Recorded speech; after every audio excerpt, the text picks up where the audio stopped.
Welcome to big TV. రాజకీయాలు కావాలా, హిందూ ధర్మం కావాలా అంటే హిందూ ధర్మమే కావాలని నిలబడేవాళ్ళు కొందరున్నారు. అలాంటి వారిలో మాధవీలత ఒకరు. మనతో మాధవీలత ఉన్నారు. మాధవీలత గారు నమస్తే. నమస్కారం అండి. కొండల్లో ఉండే కోనేటి రాయుడు పెద్ద కష్టాల్లో ఉన్నాడు. అంటే లడ్డూని ఒక గోవు, ఒక పంది, కొవ్వు కలిసిన లడ్డూల్ని ఇస్తున్నారంటే ఏమనుకోవాలి? వినాశకాలే విపరీత బుద్ధి అనుకోవాలి.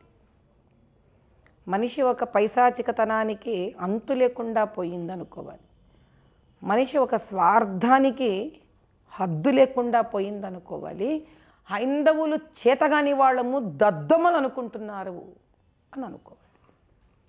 ఏం చేయాలి ఇప్పుడు? ప్రతి హైందవుడు లేచి జాగ్రత్తమయ్యి రాజకీయాలకు సంబంధం లేకుండా ఇది ధర్మము, రాజకీయాలు నిన్న మొన్న పుట్టాయి తప్ప సనాతన ధర్మము తారీఖు కూడా తెలియనప్పుడు పుట్టిన ధర్మం ఇది. దీన్నే కాపాడుకోలేని వాళ్ళము ఇండ్లేం కాపాడుకుంటాము, కుటుంబాలనేం కాపాడుకుంటాము, మా పిల్లలనేం కాపాడుకుంటాము, వంశాలనేం కాపాడుకుంటాము. మమ్మల్ని కాపాడే భగవంతుడికి అన్యాయం చేసిన వాళ్ళకి శిక్షించకుండా మేము మమ్మల్ని కాపాడమని ఆయన రేపు మొహం వెళ్ళి ఏమని అడుగుతావు ఇంకోసారి ఆ వెంకటేశ్వర స్వామిని చెప్పండి. కాబట్టి రాజకీయాలకు అతీతంగా ఒక సామాన్య మానవుడు నిద్ర లేచి జాగ్రత్తం చెందాలి. నిదుర లేవరా హైందవుడా, నిదుర లేవరా, ఇంతే చెప్పగలను. ఎందుకు ఇంకా నిద్రపోతూ ఉన్నారు? చెప్పండి, ఏం జరిగింది? నా బోర్డు దగ్గర ఒకటి గొంతు చించుకొని అరుస్తోంది 3 రోజుల నుంచి. చెప్పా అని చెప్పాడు, ఇలా గల్తీ అయ్యింది అని. తిరుపతిలో అలజడి లేదు. ఏ పట్టణంలోనూ ఏ హిందువుడు బయటకు వచ్చి అలజడి చేయట్లేదు. నాకు అర్థం కావట్లేదు అసలు. నాకే ఆశ్చర్యంగా ఉంది. ఏమిటి అంత ఇలా స్తంభించేందుకుంది? ఎందుకు ఎవడు జాగృతం కావట్లేదు? ఎందుకు బాధ వేయట్లేదు? ఎందుకు కోపం రావట్లేదు?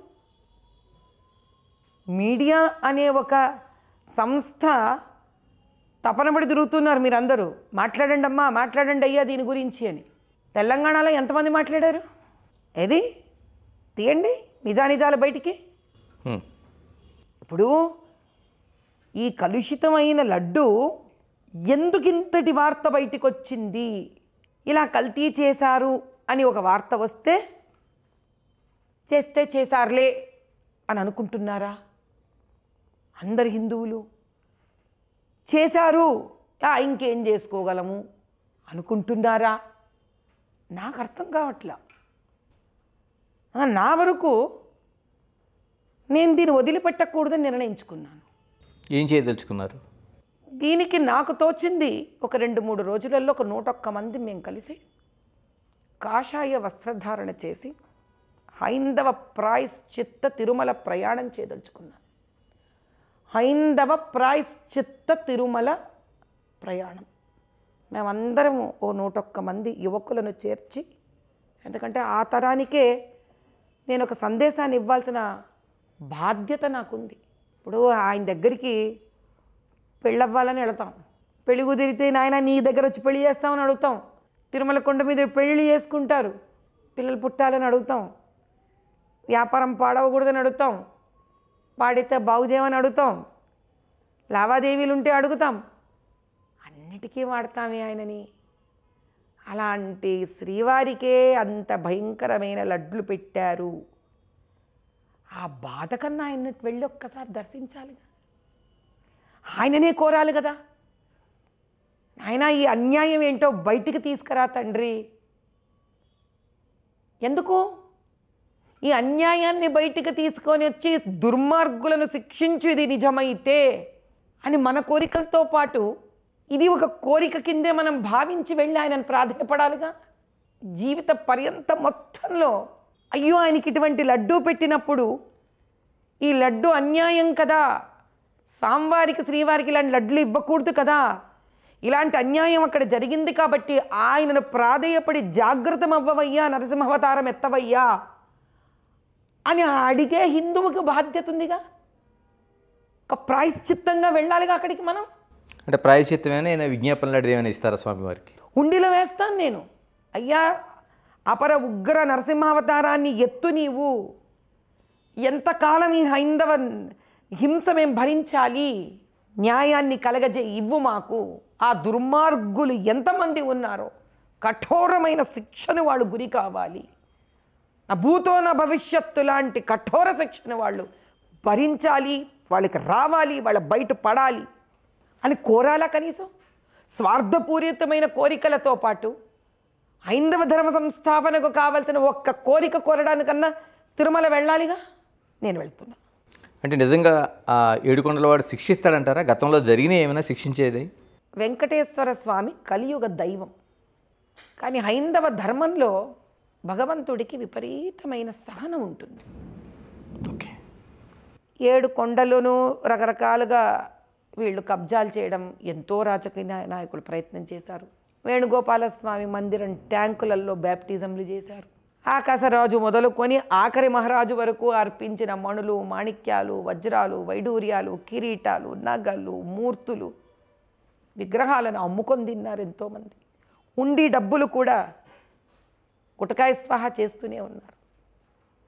అప్పటి వరకు కూడా సహించిన ఆయన విచిత్రంగా ఆ లడ్డూలో జరుగుతున్న అన్యాయాన్ని, అటు బాలరామచంద్రుడికి 2 లక్షల లడ్లు పోయాయి అయోధ్యకి 2 లక్షల లడ్లు పోయాయి. ఏంటి ఈ ఆవు పంది కొవ్వులతో ఉన్నవే? 500 మంది కరసేవకుల ప్రాణత్యాగంతో వచ్చిన బాలరామచంద్రుడి ప్రాణ ప్రతిష్టాపన. అది విగ్రహం అనుకుంటున్నారు అందరూ. ఆయన ప్రతిష్టాపన అయ్యాక ఎన్ని బయటపడ్డాయో ఇప్పటికీ. మొదలయ్యింది హైందవ ధర్మయుద్ధం మొదలయ్యింది. ఇప్పుడైనా హైందవుడు నిద్రలేచి, జీవితమంతా కోరికలు కోరుతాం కదా ఆయనని, ఒక్కసారైనా ఆయన దగ్గరికి వెళ్ళి ఆయనను దర్శించి ఆ ఉండిలో ఆ లేఖను వదలాలి. ఏదో ఒక అయ్యా దీనికి ఈ దుర్మార్గం నిజమైతే దీని బయటకు లాగు, దీంతోపాటు ఎన్నెన్ని అత్యాచారాలు జరుగుతున్నాయో తిరుమల కొండ మీద బయటికి లాగు, వాడిని శిక్షించు అని ఒక్క కోరిక, ఒక్క పత్రం సనాతన ధర్మం కోసం, హైందవ ధర్మం కోసం ఆయనని జాగృతం కావయ్యా అని అడగడానికన్నా వెళ్ళాలి కదా. మాధవీలత గారు, అంటే ఒక నేతిలోన కల్తీ ఉన్నది. అంటే ఒక సీఎం తన సాక్షాత్ నోటి నుంచి వెల్లడించాడు. ఆయన కొన్ని రిపోర్టులు చూపిస్తున్నాడు. వీటిని నమ్మడం ద్వారా మనం నిర్ధారించుకోవాలా? ఇంకేమైనా మనం చేయాల్సిన అవసరం ఉందా? 320 రూపాయలకు ఎవడయ్యా ఆవు నెయ్యి అమ్ముతున్నాడు? నాకు తెలుసు మీరందరూ వివాహితులే. జీవితంలో మీ ఒక 3000 రూపాయలు కాదనుకోండి, దయచేసి మీ ఇంటికి వెళ్ళాక మీ భార్యతో చెప్పండి, ఓ 30 లీటర్ల ఆవు పాలు అంటే ఒక రోజులో చేయలేరు పాప. ఇంట్లో ఒక్కళ్ళు స్త్రీలు ఉంటే ఓ 10 రోజులు, రోజుకో 3 లీటర్లు ఒక 10 రోజుల పాటు. అందరికీ చెప్తున్నాను, రోజుకు ఒక 3 లీటర్లు, ఒక 3000 రూపాయలు వెంకటేశ్వర స్వామి పేరు తీసుకొని వెళ్ళి కావాలంటే ఆ నెయ్యి హుండీలో వేయండి. ఆ ఆవు నెయ్యి తీసుకెళ్ళి హుండీలో వేయండి అయ్యా. ఇంట్లో వెన్నపూస తయారు చేసి స్వచ్ఛమైన ఆవుతో 1 కిలో నెయ్యి చేసి అప్పుడు మీరు చెప్పండి మీకు ఎంత ఖర్చు వస్తుందో. వేరే ఏమీ మీకు ప్రూఫ్స్ అక్కర్లే, సాక్ష్యాలు వేరే ఏమీ అక్కర్లే. 320 రూపాయలకి వీళ్ళకి ఎలా ఆవు నెయ్యి వచ్చింది? ఎలా వచ్చింది వీళ్ళకి? అంటే ఎంత హోల్సేల్గా కొన్నా ఆవుకి ఇంత పాడి అనేది ఉంటుందండ్రి. మా లెక్కలన్నీ కట్టుకున్నావనుకో, పోనీ 3000 మనకి పడుతుంది, 1500 కన్నా వాళ్ళకి పడాలా? బేసిక్ లాజిక్గా జీవితంలో 50% కన్నా తగ్గి పడదుగా. పాలు 50 రూపాయలు లీటర్కి అయితే రాదు కదా నాన్న. ఒక రోజు ఆవు తినే మేతనే 50 రూపాయలు, 50 నుంచి 100 రూపాయలు ఖర్చు అవుతుంది. అందుకే పోయి తగ్గించేసుకో, 50 రూపాయలు పెట్టుకో. కాబట్టి ఏమి చేసినా కూడా 320 రూపాయలకు రాదు. అది ఫస్ట్ జస్టిఫై అవ్వాలి కదా. అంటే మేము తిరుమల తిరుపతి దేవస్థానంలో ఎంత తక్కువకు వస్తే అంత ఆదాయం మిగల్చడం కోసం చేసాను తప్ప, ఇందులో రాజకీయమైన ఆరోపణ తప్ప ఇదంతా నిజం కాదు నెయ్యి కొనుగోళ్ళు అని మాజీ ముఖ్యమంత్రి జగన్మోహన్ రెడ్డి చెప్తా ఉన్నారు. నాయనా నేను చెప్పొచ్చేది ఒకటే, ఎవరికి ఏ కారణాలైనా ఉండని, దాంతో నాకు సంబంధం లేదు. అది రాజకీయ సమాధానమా, రాజకీయం కాని సమాధానమా, నాకు దీంతో ప్రసక్తి లేదు. నాకే కదే హైందవుడికి దీంతో సంబంధం లేదు. ఇది తేలాలి. అంటే ఆయన అంతే ఇంత దూరం వచ్చాక ఇది తేలాలి కదమ్మా. అంటే ఆయన అంతే పడింది అంటున్నారు. 320 రూపాయలకి మేము సరసమైన ధర కొన్నాం అంటున్నారు. ఆ కొన్నవాడిని పట్టుకురమ్మనండి అయ్యా, వాడితో నెయ్యి కాపించండి మన ఎదురుగుండా. హ్మ్. ఆ వెండార్ని తీసుకురండి. మీరు పని చేయండి, మీ స్టూడియోలో 2 పొయ్యిలు ఏర్పాటు చేయండి, 2 మిక్సీలు ఏర్పాటు చేయండి, మీరే ఆవు పాలు తీసుకురండి. ఓకేనా? ఆ వెండార్ని నన్ను పెట్టండి, ఇద్దరం ప్రయత్నిద్దాం. కిలో నెయ్యి మీరే తూకం చేయండి, తేల్చేద్దాంగా. 320 రూపాయలకు నెయ్యే వస్తుంటే మరి పాపం చాలామంది కొనుక్కోవడం ఎందుకు ఎక్కువ ఖరీదు పెట్టి? తేల్చేద్దాం దాన్ని. ఎలాంటి డిమాండ్ చేస్తారు? ఇప్పుడు మీరు సిబిఐ డిమాండ్ కూడా చేసినట్టున్నారు, ఇప్పటికి ఆల్రెడీ నడుస్తూ ఉంది. ఎంతకాలం అంటే ఇదేం తాసానం? ఫస్ట్ ఒకటి నాయన, ముందు ఇంతటి అత్యాచారము అన్యాయం జరిగినందుకు భగవంతుడు ఉన్నాడని నమ్ముతున్నాం కాబట్టి ఆయన దగ్గరికి వెళుతున్నాం కాబట్టి ముందు ఆయన దర్బార్లో వినతి పత్రం వేయదలుచుకున్నాను నేను. వేసిన తర్వాత తిరుమల మీద నుంచి ఎంతమంది నన్ను చేరుతారో చేరండి, నేను శ్రీవారి మెట్లు ఎక్కబోతున్నాను. బహుశా 26కి ఎప్పుడో డిసైడ్ అవుతాను మా ప్రోగ్రాం, 25కో. మేము మళ్ళీ మా ఇన్స్టాగ్రామ్, ట్విట్టర్స్, ఫేస్బుక్లలో రిలీజ్ చేస్తాను నేను. ఎంతమంది నన్ను చేరుతారో చేరండి ఈ ఉద్యమంలో. అక్కడి నుంచే ప్రధానమంత్రి గారికి, అమిత్ షా గారికి ట్వీట్ చేస్తాం అందరం. దీనికి ఒక హ్యాష్ట్యాగ్ కూడా తయారు చేస్తాం, మిస్డ్ కాల్ ఫోన్ నెంబర్ కూడా తయారు చేస్తాం. ఏదైనా మొదలు పెట్టందే మొదలు అవ్వదు నాయన. నేను మొదలు పెట్టదలుచుకున్నాను, ఆ తర్వాత ప్రతి హిందువుడు వాడిష్టం. అంటే తిరుమల తిరుపతి దేవస్థానంలోన అన్యమతస్థులు సంబంధించిన ఆ రిక్రూట్మెంట్లు ఏంటి? అసలు అది చాలా వరకు బోర్డులోనే ఉన్నాయని పెద్ద గందరగోళం చాలా కాలంగా కొనసాగుతుంది. మీరేమంటారు? నిజమేగా. మతం మార్పిడి చెందిన వాళ్ళని తీసుకొచ్చి గొడ్డిపోయింది ఏమిటి నాయన ప్రపంచం? గొడ్డిపోయిందా ప్రపంచము? హిందువులు ఎవరు లేరేంటి ఎక్కడ? మంచి మంచి వాళ్ళు ఉన్నారు, బ్యూరోక్రాట్స్. రోజు పొద్దున్న లేచి అనుష్ఠానం చేసుకుని ఆఫీస్కి వెళ్ళే బ్యూరోక్రాట్స్ ఉన్నారు. అందరినీ తీసి పక్కన పెట్టి ఆడింది ఆట పాడింది పాటలా చేశారు. అయినా అవన్నీ మత మార్పిళ్ళు చేసిన లడ్డూ విషయానికి వచ్చేసరికి there has to be a very serious third party investigation అంటున్నాను. There has to be a third party investigation. వాళ్ళు ఏదో చేస్తారంటే కష్టం. బయటికి రావాల్సిందే, వేరే ఇన్స్టిట్యూషన్ వచ్చి దీన్ని థర్డ్ పార్టీ ఇన్వెస్టిగేట్ చేయాలి. అంటే ఇప్పుడు ఎన్డీడీబీ ఆల్రెడీ చేసింది, నేషనల్ డైరీ డెవలప్మెంట్ బోర్డు వాళ్ళు ఒక సర్టిఫికేషన్ చేశారు. వాళ్ళు దేశంలోనే ఒక అత్యున్నతమైన సంస్థ అది. ఇంకా కావాలంటారు? ఎప్పుడు చేశారు వాళ్ళు?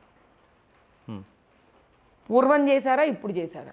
ఓకే, ఇప్పుడు చేసిన దానికి ఇప్పుడుది బయటపడుతుంది కానీ పూర్వంది ఎట్లా బయటపడుతుంది? సో ఏ శాంపుల్ మీదైతే ఇది జరగబడిందో అక్కడి నుంచి ఇన్వెస్టిగేషన్ స్టార్ట్ అవ్వాలి ఫస్ట్. సెకండ్, 320 రూపీస్కి ఏ మెటీరియల్ అయితే వీళ్ళకి వస్తుందో ఆ మొత్తం వాళ్ళ పర్చేజెస్ అన్నీ చెక్ చేయాలి. ఆ వెండార్స్ది, ఆ సప్లయర్స్ది. 320 రూపీస్కి వాళ్ళు ఏ రకంగా చేస్తున్నారు వ్యాపారము, వాడి ఇన్వాయిస్లు ఉంటాయి కదా, వాడు ఎక్కడి నుంచి ఏమేమి కొంటున్నాడు. 320కి వాడి బ్యాలెన్స్ షీట్లు తెలుస్తాయా, వాడి లాభ నష్టాలు తెలుస్తాయా? So this has to go in a very professional way. అంటే చాలామంది భక్తులు ఆ వెంకటేశ్వరుడు ఖచ్చితంగా శిక్షిస్తాడు, మనం ఏం చేయక్కర్లేదు, ఆ స్వామి అడగంటే అమ్మాయి నాకు చూసుకుంటాడు. పెట్టదయ్యా. మరి అన్నీ చూసేవాడికి అయితే వెంకటేశ్వర స్వామిని వెళ్ళేందుకు కోరికలు కోరుకుంటున్నావు? అంటే తన సన్నిధిలో జరిగిన అన్యాయానికి ఆయనే చూసుకుంటాడు అనేది వాళ్ళు అచంచలమైన విశ్వాసం వాళ్ళందరికీ. ఇది విశ్వాసం కాదు, ఇది బద్ధకం. దీని విశ్వాసం అన్నారు నాయన, దీన్ని బద్ధకం అంటారు. అట్లా అంటే దేవుడు సర్వాంతర్యామి. పోకండి తిరుపతికి, ఇంట్లో కూర్చొని అడగండి. ఇంకా నెక్స్ట్ లెవెల్ వెళదాం. అంటే మన కోరికలకు దేవుడు ఉంటాడు, కానీ దేవుడి ముందు కూడా ఒక సమస్య వస్తే కనుక దేవుడే చూసేసుకుంటాడు. ఏం స్వార్థపరులయ్యా నిజంగా. కాదు మాధవీలత గారు, ఇప్పుడు నిజంగానే దేవుడి సన్నిలో ఇంత అఘాయిత్యం జరిగిన తర్వాత నిజంగా పాపము పుణ్యం అనేది ఉంటుంది కదా, నిజంగా వాళ్ళకి ఏమైనా శిక్షలు ఉంటాయా? వెయిట్ చేయండి, ఎంత కుండ నిండితే ఇది బయటకు వచ్చిందో ఎవరికి తెలుసు. ఎవరి వల్ల బయటికి వచ్చిందనేది ఒక ఎత్తు అయితే ఆ పాపం ఎంత పండి బయటికి వచ్చిందో ఎవరికి తెలుసు. ఇలా దేవుడిని అడ్డం పెట్టుకొని రకరకాల విధవ పనులు చేసిన వాళ్ళు చాలామందికి చాలా బయటికి వచ్చాయి, నా రోజులు ఉన్నాయి, వచ్చాయి. The game has just begun. భగవంతుడి లీల ఆట మొదలైంది. కానీ భగవంతుడంటే ఎవరో కాదు, అంటే మనంతే భగవంతుడు. ఎన్నికలకు ముందే ప్రారంభమైందా? అది మనకెలా తెలుస్తుంది? మన దగ్గరే డేట్లు ఉంటే ఇక భగవంతుడు ఎందుకు ఆయన? ఆ డేట్లు ఆయన దగ్గర ఉన్నాయి. ఓకే. కానీ అంతటి భగవంతుడు కూడా శక్తివంతుడు భక్తుల వల్ల అవుతాడు. కాబట్టి మనం అందరం వెళ్ళి అనంత కోటి హైందవ భక్తులందరూ తిరుపతికి వెళ్ళి ఆయనను అక్కడ కనుక ఆయన కోసం అయ్యా ఈ అన్యాయాన్ని నిర్మూలించు అని కోరికను కోరి మనం నిస్వార్థంగా వినతి పత్రం పెట్టినప్పుడు దీనికి కొన్ని రెట్ల శక్తి తయారవుతుంది అక్కడ.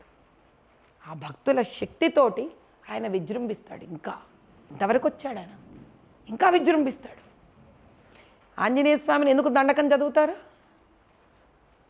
దాటవయ్యా శాంతంగా ఉన్నాడు ఆయన.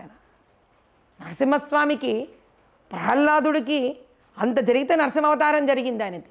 కాబట్టి ప్రాధేయపడాలి మనం పరమేశ్వరుని, మన కోసం కాదు, సనాతన హైందవ ధర్మ సంరక్షణగా ఆయనను పోయి కోరాలి. ఒక్కసారైనా నా ఒక్క ఇంటి స్వార్థాన్ని దాటి, ఎందుకంటే ఆ సనాతన హైందవ ధర్మం ఉంటేనే నేను ఉన్నాను, అది లేకపోతే నేను లేను. పరివారాలు లేవు, దేవుళ్ళు లేరు, దేవాలయాలు లేవు, పండగలు లేవు, ఆచార వ్యవహారాలు లేవు, ఏవీ లేవు, పెళ్ళిళ్ళు లేవు, నామకరణాలు లేవు, ఏవీ లేవు, నీలాలు ఇవ్వడం లేదు, ఏమీ లేదే. అటువంటి పరమేశ్వరుడు శ్రీవారు ఒక్కసారన్నా ఆయనని వెళ్ళి నా ఇంటి కాదు నాయనా, నా ఇల్లు కూడా ఒక భాగమైన సనాతన ధర్మాన్ని కాపాడు తండ్రి అని ఒక్కసారైన హైందవ ధర్మం కోసం ప్రతి హైందవుడు తిరుపతికి బయలుదేరవలసింది. నా ధర్మంగా నాకు తోచింది ఇది ప్రాయశ్చిత్తం కింద నేను వెళుతున్నాను, చెప్పేది చెప్తున్నాను, ఆ తర్వాత వాటి. మాధుర్యతి గారు, మరో అంశం కీలకంగా ఒక కొరియోగ్రాఫర్ జానీ మాస్టర్ ఇష్యూలోన ఒక అమ్మాయి ముందుకు వచ్చింది, కాస్టింగ్ కౌచ్ జరిగిందంది, తనకు అత్యాచారం జరిగిందంది, ఒక లేత వయసులో తను ఒక బలైపోయానని చెప్తా ఉంది. ఏ విధంగా చూడాల్సిన అవసరం ఉంది సినిమా ఇండస్ట్రీలో? మరోవైపు చాలామంది ఇది ఒక లవ్ జిహాద్గా దీన్ని చెప్తా ఉన్నారు. ఏ కోణంలో చూడాల్సిన అవసరం ఉంది? ఇటువంటి వాటిపైన ఎలాంటి విచారణ జరగాలి? నాయన, దీనికే ఇది ఒక చాలా పెద్ద విషయం. ఇది కొరడా తయారవుతుంది, వస్తాను నేను. ఇది తిరుమల తిరుపతి దేవస్థానంలో లడ్డూపై జరుగుతున్న ఏదైతే ఆ నాణ్యతకు, మరోవైపు ఆవు, పంది, కొవ్వుకు సంబంధించిన వాటితో తయారైందన్న ఏదైతే ఘటన జరుగుతుందో ఇది ఖచ్చితంగా ఆ వెంకటేశ్వరుడు శిక్షిస్తాడు. మరోవైపు తాను హిందూ ధర్మ పరిరక్షణలో భాగంగా ఒక యాత్ర చేస్తాను, ఆ స్వామివారికి ఒక విజ్ఞాపన సమర్పిస్తాను. మరోవైపు ఈ ఎటువంటి ఏదైతే లోపం జరిగిందో దీనిపైన మొత్తం హిందూ అంతా ఒక ఏకతాటిపైకి వచ్చి దాన్ని ఒక ఉద్యమలా చేయాల్సిన అవసరం ఉందనేది మాధుర్యతి గారి అభిప్రాయం. Signing off, keep watching big TV. This is Ganesh.